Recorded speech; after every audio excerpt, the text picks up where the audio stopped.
आज चुनाव प्रचार का आखिरी दिन है और 30 तारीख को मतदान होगा।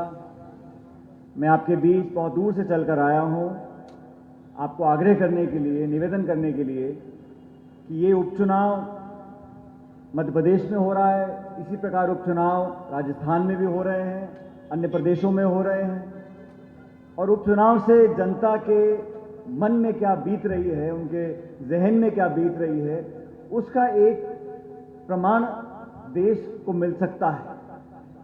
उपचुनाव में जैसा बाकी वक्ताओं ने कहा, एक सांसद बनने से या 2 विधायक बनने से कोई सरकार बदल नहीं जाएगी, प्रधानमंत्री बदल नहीं जाएंगे, शासन बदलेगा नहीं। लेकिन पिछले 2.5-3 सालों के अंदर केंद्र की सरकार ने, भाजपा के हमारे साथियों ने इस प्रदेश के साथ और इस देश के साथ क्या किया है, उसका लेखा जोखा देखने का समय है।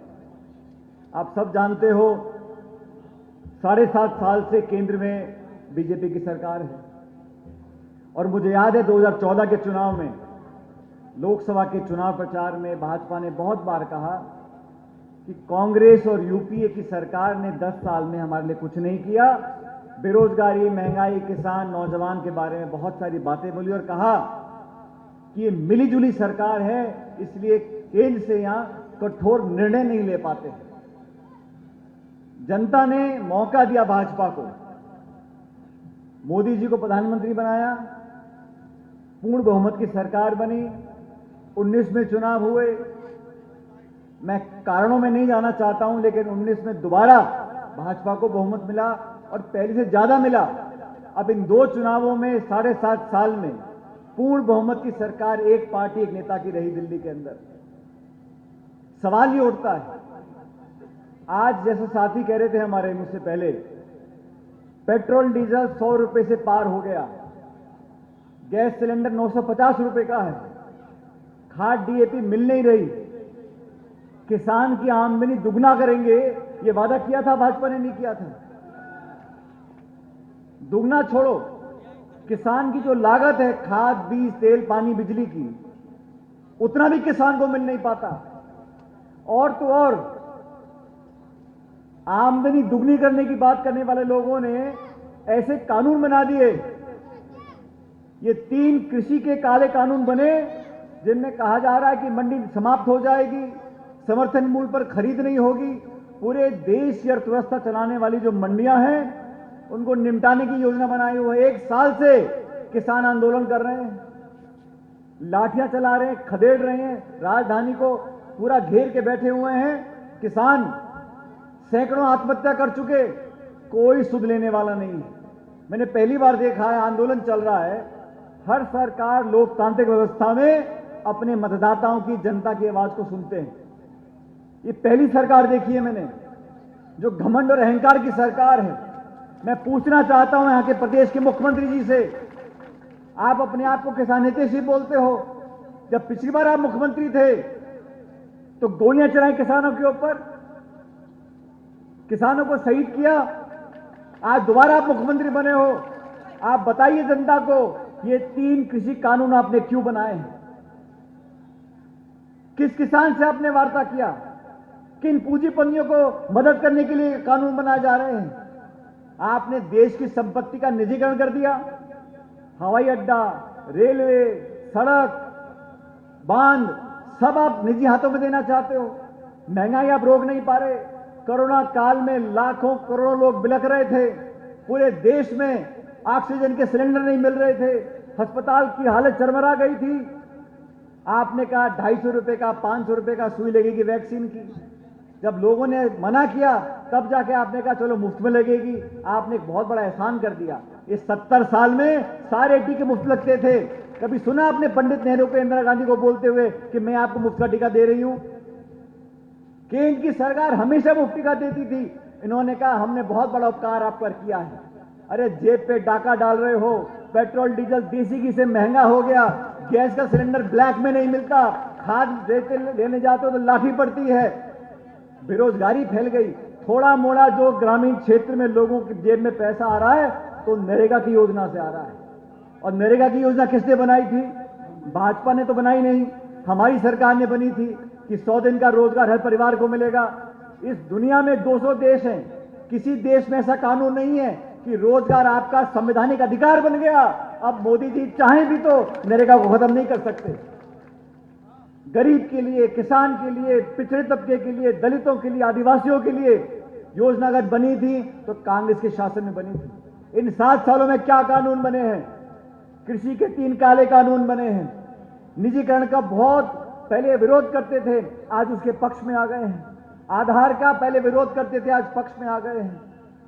सारा जो निवेश की बात करते थे, स्वदेशी की बात करते थे, सब निमट गया। सिर्फ वो तो भगवान राम का नाम लेके वोट बटोरने का काम करना चाहते हैं। भगवान किसी पार्टी के होते हैं क्या? भगवान सबके हैं, सब धर्मों के हैं, सब जनता के हैं। 140 करोड़ का मुल्क है, 5000 साल पुराना हमारा इतिहास है। अरे पार्टियां ये चली जाएंगी, सरकारें बनती हैं, बिगड़ती हैं, लेकिन आपस का प्रेम, भाईचारा, मानवता, एक दूसरे को मदद करने की जो हमारे मन में इच्छा रहती है, वो सबसे बड़ी पूंजी है। लोगों को लड़ाना साथियों बहुत आसान है। लोगों में झगड़ा कराना, बिरादरी के नाम पर, जाति के नाम पर, धर्म के नाम पर, गोत्रों के नाम पर झगड़ा कराना 1 मिनट का काम है। लेकिन लोगों को समझाना, लोगों को जोड़कर रखना, प्यार, मोहब्बत, प्रेम, भाईचारे की बात करना, इस देश को एकजुट रखना। हमारे भाजपा के बड़े बड़े नेता काम तो कुछ ढेले भर का करते नहीं, और 1-2 लाइन ऐसी बोल जाते हैं कि लोग आपस में सोचते रहे कि ये कौन धर्म का है, कौन जाति का है, कौन बिरादरी का है। अरे 36 कौम इस देश की हैं, चारों धर्म इस देश के, हम सब साथ मिलकर आगे बढ़ेंगे। आज राजनाथ सिंह जी को यहां पार्टी ने टिकट दिया है, अरुण यादव जी के भरोसे पर दिया है, इस क्षेत्र की जनता के भरोसे पर दिया है, आपके भरोसे पर दिया है। हम सब आपसे सामूहिक रूप से आग्रह करने के लिए आए हैं। इस लोकसभा के उपचुनाव में आप कांग्रेस पार्टी को जिताकर भेजो, ताकि दिल्ली में शासन करने वाले लोग, उनकी भी आंख खुलेगी, वो देखेगी कि जनता की नासमझ नहीं है। आज रोजगार खत्म हो गया, उद्योग बंद हो गए, निवेश हो नहीं रहा। जो लोग यहाँ के पैसे वाले लोग थे सब विदेशों में जा रहे हैं, पलायन लोग कर रहे हैं, पढ़े लिखे लोग, और गरीब और किसान पर जो उम्मीदों का उन्होंने सपना और जाल बिछाया था, आज वो तार तार हो रहा है। इसलिए लोगों को सचेत करने के लिए ये कुंभकर्ण की नींद जो सो रहे हैं बैठे बैठे लोग भोपाल, दिल्ली में, इनको बताना पड़ेगा कि आप जनता के लिए काम करो। लचीले भाषण से काम नहीं चलेगा, नारों से काम नहीं चलेगा, झूठे वादों से काम नहीं चलेगा। जनता के प्रति आपके सच में मन में दर्द है तो जनता से संवाद करो, ये कृषि कानून वापस करो, इस क्षेत्र की जनता को यहाँ पर बांध का पानी पिलाओ, नहर का पानी पिले, सिंचाई हो, तब इस क्षेत्र का विकास होगा। मैं आपसे आग्रह करना चाहता हूं कि सारी बात भूलकर, ना जाति की, ना बिरादरी की, ना धर्म की, इस प्रदेश की, इस इलाके के विकास की भलाई चाहते हो तो कांग्रेस पार्टी को उपचुनाव जिताकर भेजो, ताकि सब लोगों को लगे कि यहाँ की जनता समझदार है और यहाँ के लोग अपनी बात रखना जानते हैं। हमें आगे सभाओं में जाना है साथियों, लेकिन जब भी इस क्षेत्र में 8-10 साल पहले मैं एक बार आया था, आप लोगों से जब भी मध्य प्रदेश आने का मौका मिलता है, असीम प्रेम और स्नेह और आशीर्वाद मुझे जनता का मिलता है, और आप ही का आशीर्वाद है कि हमारे हाथों में इतनी ताकत है, हमारी जबान में इतनी ताकत है। इसलिए आपसे पुनः आशीर्वाद मांगते हुए एक बार फिर आग्रह करता हूं कि हाथ के निशान पर 30 तारीख को बटन दबाकर भारी बहुमत से कांग्रेस पार्टी को जिताएं। बहुत बहुत धन्यवाद। जय हिंद। राम राम साहब। नमस्कार, मैं हूं मानक गुप्ता। अगर आपको हमारा ये वीडियो पसंद आया हो तो इसे लाइक और शेयर जरूर करें, और हां, हमें सब्सक्राइब और फॉलो करना ना भूलें, ताकि आप देश और दुनिया की कोई खबर मिस ना करें। तो जुड़े रहिए हमारे साथ और देखते रहिए न्यूज़ 24।